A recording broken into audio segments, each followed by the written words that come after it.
Welcome everyone to Advanced English with Steve. And I'm Steve.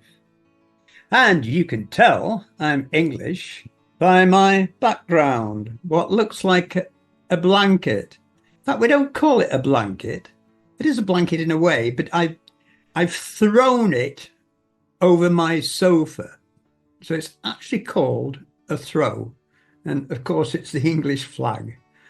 It's not to remind me that I'm English, but it may remind you that I'm English. I'm English. I'm not American. I live in England. Okay, we're going to look at phrasal verbs. And phrasal verbs cause some of you a bit of a problem, don't they?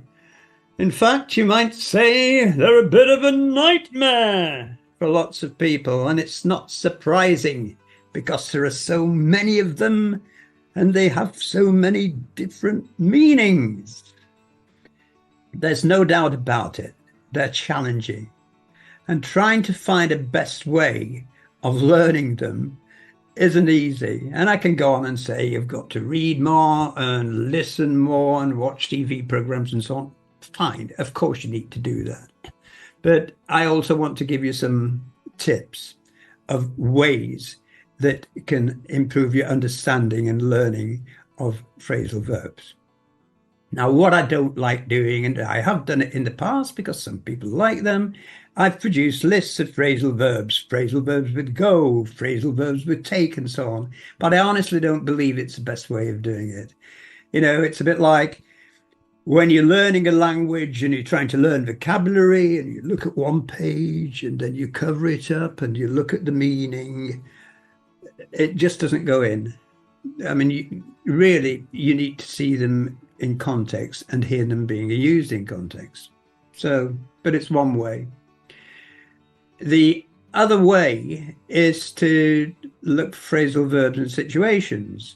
And that's what happens if you look at the Cambridge Advanced books, which are very good. There's advanced books on idioms, on phrasal verbs, on collocations, and they will take a particular situation, such as a social situation, talking to friends, talking about the past, reminiscing, talking at work, and phrasal verbs in those situations. That's another way. You can use phrasal verbs, learn phrasal verbs in situations. And of course, there is problem with it because they will then have some conversations which include all phrasal verbs. The problem is that when we have a conversation, our conversation doesn't consist solely of phrasal verbs. It may just include straight grammar, fixed expressions, set phrases, phrasal verbs, collocations, and idioms. It's a mixture of them all. It's not just phrasal verbs. Anyway, back to phrasal verbs themselves. There is another way. It's not foolproof, but you may find it helpful. And that's to take note of the particle used, the preposition or adverb that comes at the end, such as I feel down. Okay, I feel down. Well, you're not going to say I feel up. Down is suggesting that you feel lower. You don't feel good about it. So we'll look at one particular particle today. We're going to look at the particle away, right? And I'll give you a few examples, and let's see if this way of learning phrasal verbs is of use to you, if you find it at all helpful. And I'll be interested to know in comments. Okay, so let's make a start. The first meaning of away is obviously a different place. That's the literal meaning. And it's often used as a phrasal verb with verbs about movement. So you go away, you move away, you travel away, you fly away. And sometimes off is used. You go off somewhere. That's another particle used with movement. So we've got away. So you go away. She's living away. She's working away from home. He's doing a task away. He's away in Paris for the weekend. Lucky him, okay?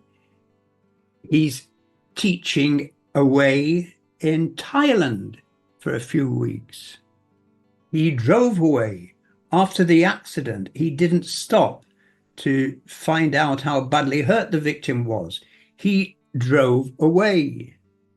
The thief ran away. He had an urgent appointment, so he hurried away. And sometimes when we're talking about place, it's used with another particle as well. So the thief ran away from the police. She left him and moved away to live with her mother again. Jack's going away to university. So there we are, more or less literal meanings of using away. Away as a place, away as a sense of direction. Another use of away is avoiding or not doing something. Keep away from the edge of the water. You might fall in. Avoid is used with some verbs to show that somebody is avoiding a place or someone else or a situation, or is being prevented from doing something. Keep away from him. He's not a nice person. He's bad news. When you say someone is bad news, it means they're not of good character. He was frightened and backed away. You could also use off in that situation. He backed off. A fight broke out in my local pub. I wasn't prepared to get involved. I walked away. I left the situation. I was chatting to her, but obviously she wasn't interested. She looked away and started talking to someone else. How sad. Away can also mean separating. They broke away from the rest of the group. So it's used as being separated from someone or something, or making it happen that you are separated. Let's think of some examples. Children, come away. Don't play with that dog. It looks a bit fierce. It's dangerous. Come away. Peel away. Now, this is actually quite common, but you may well not understand it. To peel, like you peel an orange. You take away the surface, you take away a layer. So you could use it metaphorically. So if you peel away the lies that he's telling, you will discover that there's no substance to what he's saying.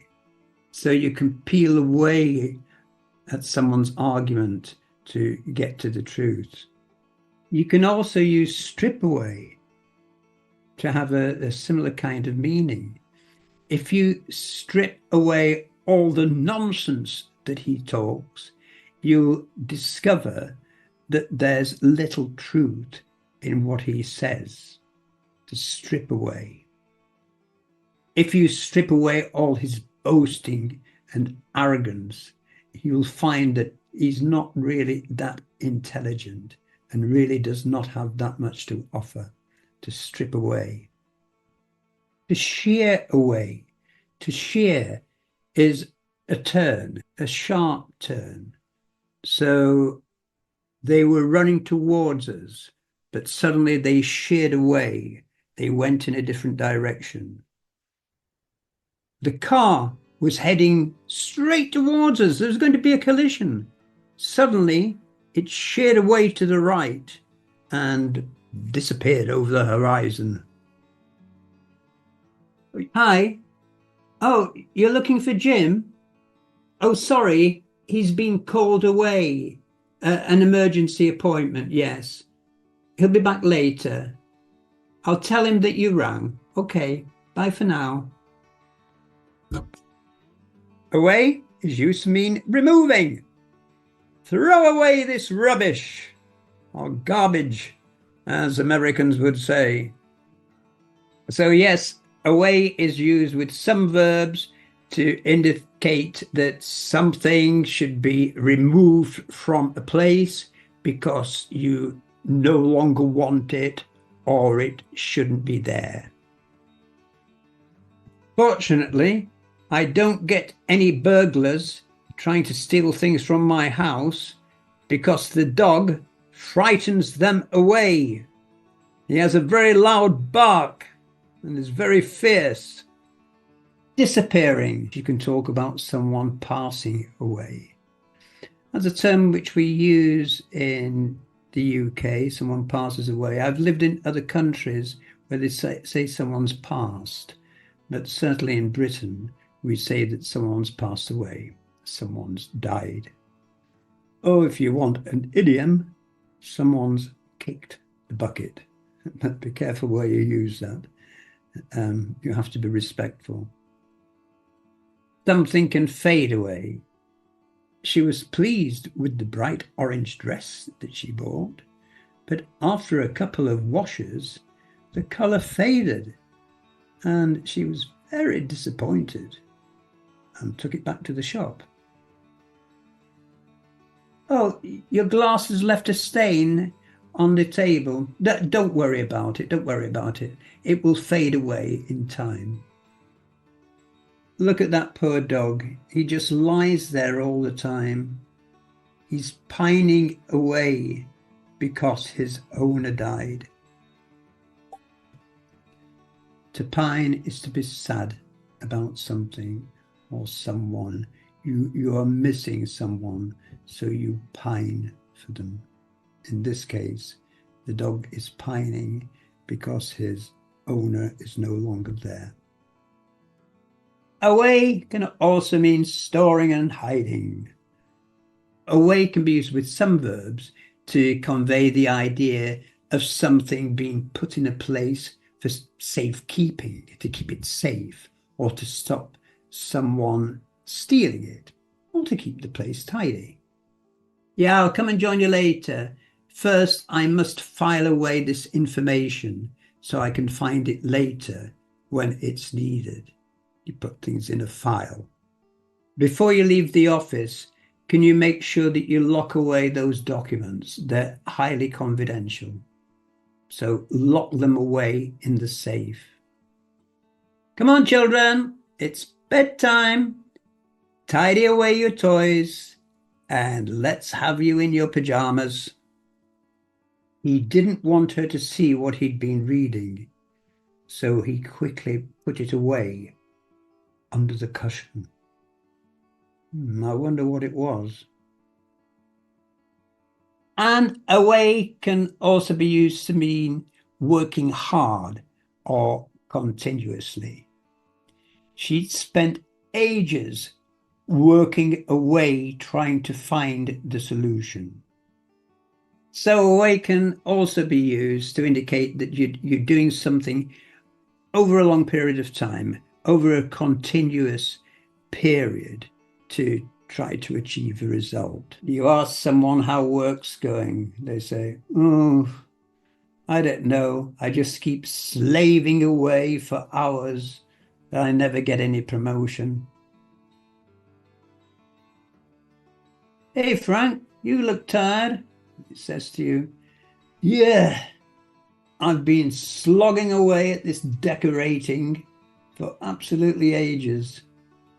Very slow work. To slog is to work laboriously, slowly.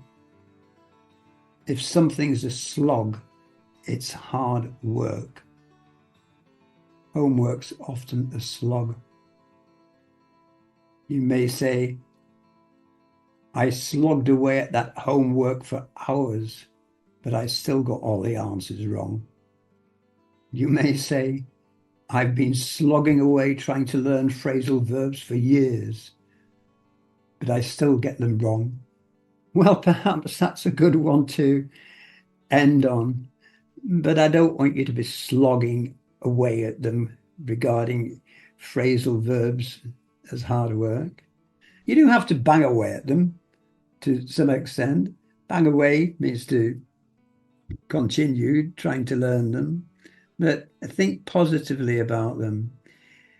I hope this helped. Particles, looking at the particles, can give you an indication of what the phrasal verb means. As an example, an easy example, saying put away your books, you're going to understand that, rather than if I'd say put up your books, put up my books where? I mean, that just wouldn't make sense. Neither would put on your books. So put away goes with that. If you're using fade and you say that the memory will fade away in time. Well, away fits, doesn't it? Because away is indicating disappearing. You wouldn't say fade on in time. You could say fade off, but no, it doesn't work. Fade away, not with fade, because fade is suggesting a period of time. So it's not like go off. It's not like suddenly disappear. Fade away in time.